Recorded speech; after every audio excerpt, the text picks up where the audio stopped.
Diwata, umiiyak sa saya. Oh my God. Sadya nga namang pinagpala nga si Diwata at hindi nga umano akalain ng nag-iisang Diwata kung ano man ang kanyang narating ngayon. Sa totoo lang ay excited na ang taong bayan sa mararating pa ni Diwata at sana'y hindi umano ito magbabago.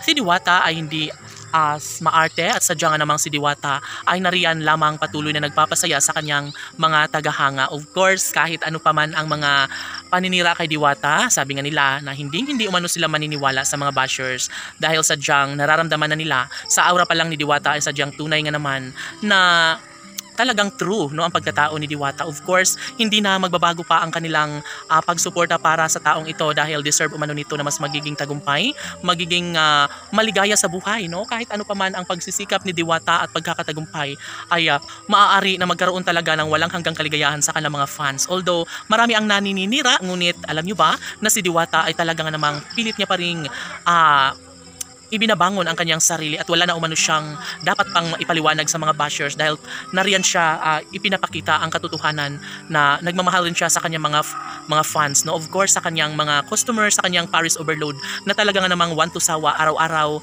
marami ang pumupunta sa Paris ni Diwata Overload.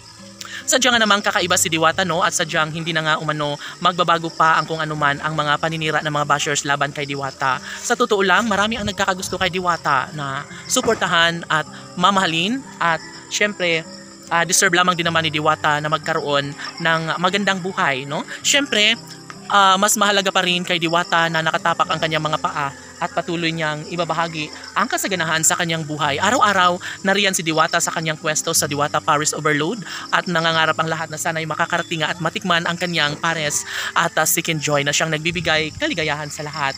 Ang mga celebrity ngayon ay talagang namang pangarap din na makatungtong sa pwesto ngayon sa Diwata Paris Overload at matikman ang kanyang paninda. Syempre si Diwata ay mananatili lamang sa kanya kung ano man ang meron siya ngayon. Sabi nga ni Diwata na kakayanin niya ang lahat ng mga paninira laban sa mga bashers dahil ang mga bashers ay nariyan para mas lalong magiging matagumpay palalo si Diwata at hahayaan na lang umano saad ng mga netizens ang mga bashers ni Diwata dahil alam nila na darating ang tamang pagkakataon na maiintindihan at mauunawaan rin nila kung ano man ang narating ngayon ng nag-iisang Diwata. Syempre, lahat ay nangangarap ng walang hanggang kaligayahan at pagkakatagumpay at si Diwata lamang ang patuloy nilang sinusuportahan.